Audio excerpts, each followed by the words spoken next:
Okey, kita sambung soalan SPM 2007 nombor 10. Kali ni soalan dia memahami lah.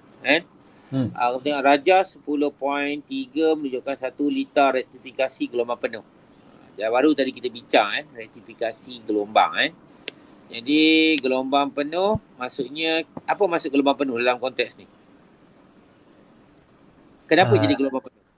Sebab ada 4 diode. Okey, bagus. Bila ada 4 diode, kita panggil gelombang penuh. Rektifikasi gelombang penuh. Okey, ini apa simbol ni? Arus ulang alik. Bagus, arus ulang alik. Tepat. Arus ulang alik. Dan cara nak lukis benda ni, cara lukis senang je. Kalau setengah pelajar dia pening. Cikgu macam mana nak lukis ni? Senang je lukis dia. Kamu tengok diode ni arahnya yang atas sebelah ke kiri kanan? Yang atas. Ke kiri kan? Cikgu tulis atas, kiri. Bawah? Bawah kiri. Bawah kiri. Kiri. Nampak? Dia macam tu. Kalau atas kiri, bawah pun kiri. Kalau atas kanan, bawah pun kanan. Itu cara nak ingat. Tapi cikgu tak ada terminal positif dan negatif macam bateri. Macam mana tahu dia? Ada. Nanti cikgu terang kamu. Cikgu terang pelan-pelan. Sabar dulu. Cikgu tunjuk kamu. Okey, kalau diode macam ni. Atas, kiri, bawah, kiri. Kalau atas kanan, bawah, kanan. Boleh? Okay. Kalau terbalik, atas kanan, bawah kiri, kamu akan dapat rektifikasi gelombang macam ni. Jadi macam ni balik. Soalan guna satu diode. Sebab kamu silap susunan. Rektifikasi separuh gelombang. Kalau sama, kiri-kiri, kanan-kanan tadi, kamu akan dapat rektifikasi gelombang penuh macam ni. Boleh faham? Jadi jangan susun salah. Pastikan bahagian atas, kiri, bawah, kiri. Ataupun atas kanan, bawah, kanan. Itu pun boleh. Okey, ada soalan? Tak ada kan? Okey, kita sikit mekanisme. Mekanisme macam mana yang kamu cakap? Macam mana nak tahu? Ni tak ada terminal ni. Macam mana kan? Okey, terang kamu terang sikit. Okey, dalam arus ulang alik ni, dia akan bertukar-tukar terminal. Okey, pada kitaran pertama, ini positif, bawah negatif. Lepas dia lengkap saja kitaran pertama tu, dia akan tukar. Bawah positif, atas negatif. Dia akan tukar. Maksudnya terminal ni sentiasa bertukar-tukar. Boleh faham? Okey, kita ambil. Kita ambil kitaran pertama. Kitaran pertama. Iaitu atas positif, bawah negatif. Betul tak? Dan cikgu label diode ni. Diode A, diode B, diode C, diode D. Okey. Dekat sini kita letak dia, biasanya sini kita letak dia perintang lah. Perintang Okey. Biasanya letak perintang. Okey. Jadi arus akan mengalir daripada positif. Ini tak sentuh wayar ni Dia macam flyover lah. Ni bahagian atas, ni bahagian bawah. Boleh faham? Boleh. Sentuh. Dia akan lalu sini. Sampai sini dia pergi diode mana? A ke B? A. Lalu A. Ingat kalau lalu diode A, dia akan lalu pada diode D lepas tu. Sebab apa? Sebab dia adalah apa? Selari. A dengan D adalah selari. Boleh faham? Dia lalu A, lepas tu tiba-tiba lalu D. Okey, A dengan D selari kan? Okey, B dengan C selari kan? Okey, kita tengok tengok perjalanan ni. Silap. Lalu sini, lalu A. Lepas tu naik sini, naik sini. Oh, dia hilang cikgu tukis tadi kan? Dia lalu sini. Lalu sini, maksudnya datang terminal apa tadi? Terminal apa tadi? Positif kan? Jadi kita letak sini positif. Positif, sini negatif. Jadi arahnya ke bawah. Betul tak? Ke bawah. Boleh. Dan teruskan perjalanan. Sampai sini lalu mana? B ke D?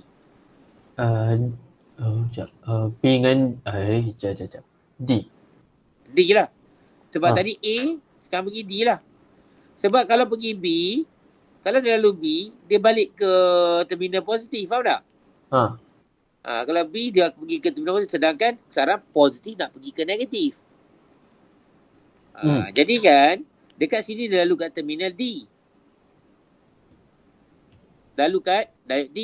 Meneruskan perjalanan dia terus ke terminal negatif. Faham tak ni? Itu kitaran pertama.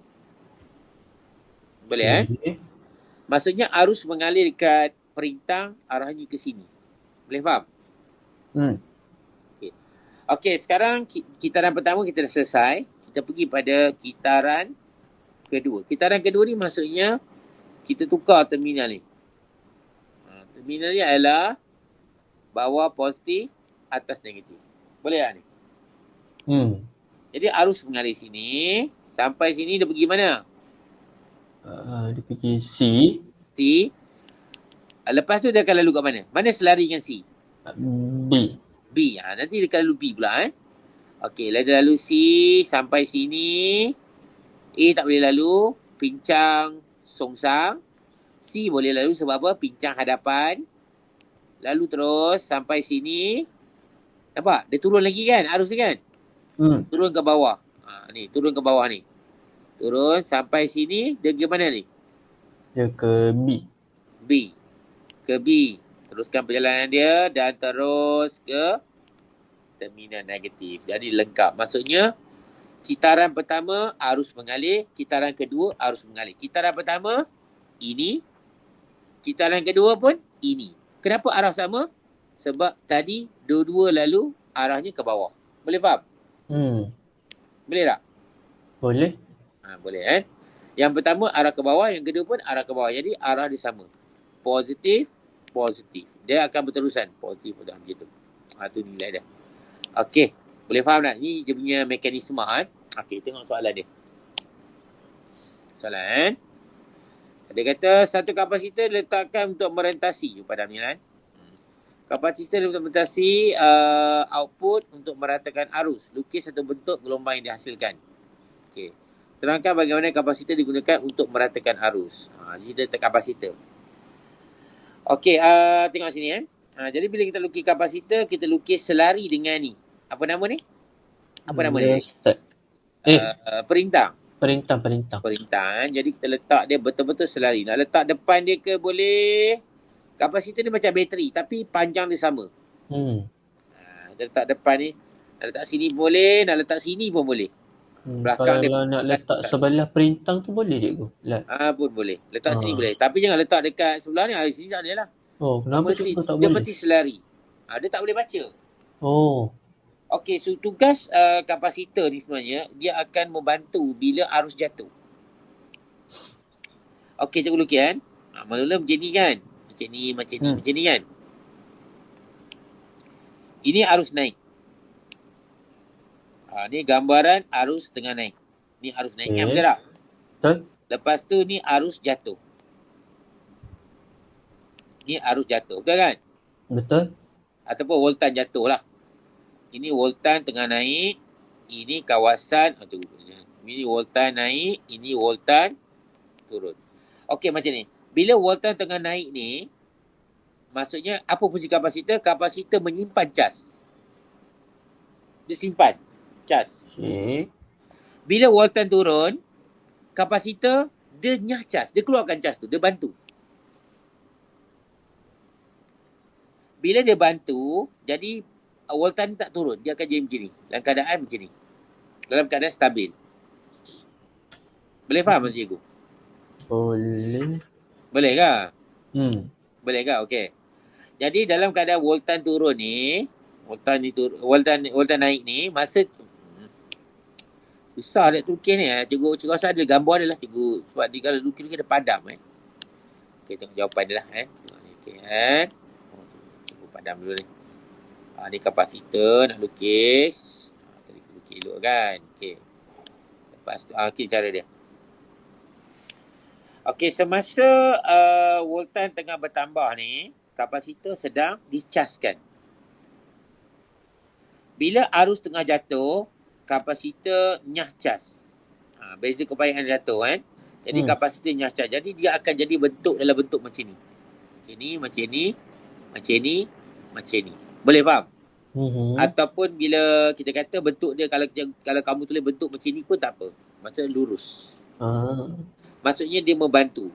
Bila arus voltan jatuh, kapasitor dicaskan. Bila voltan turun, kapasitor nyah caskan. Macam handphone kamu lah.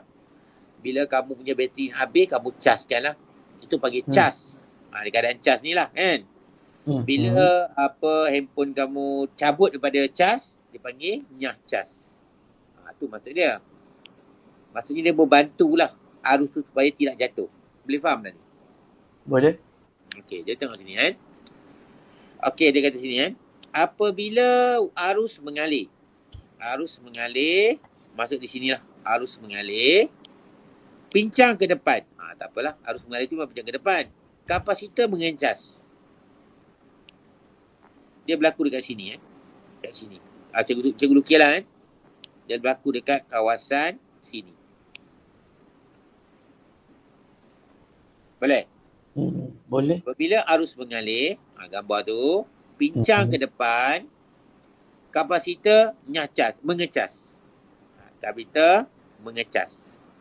Boleh faham? Boleh cikgu. Okey. Next.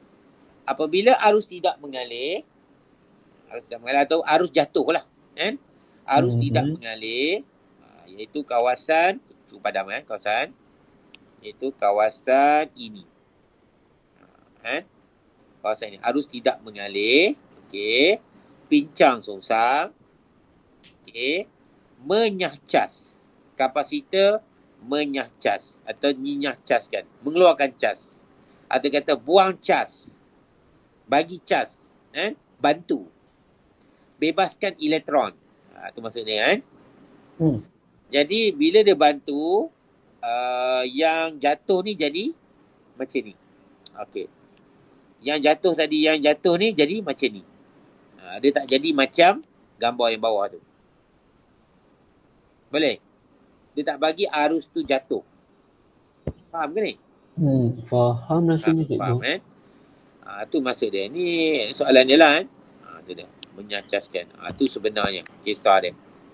Boleh faham ke ni? Boleh.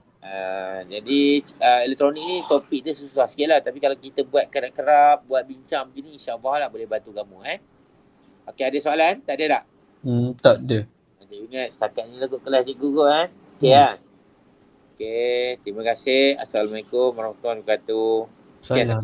Ini sikit. Terima kasih cikgu. Okey, sama.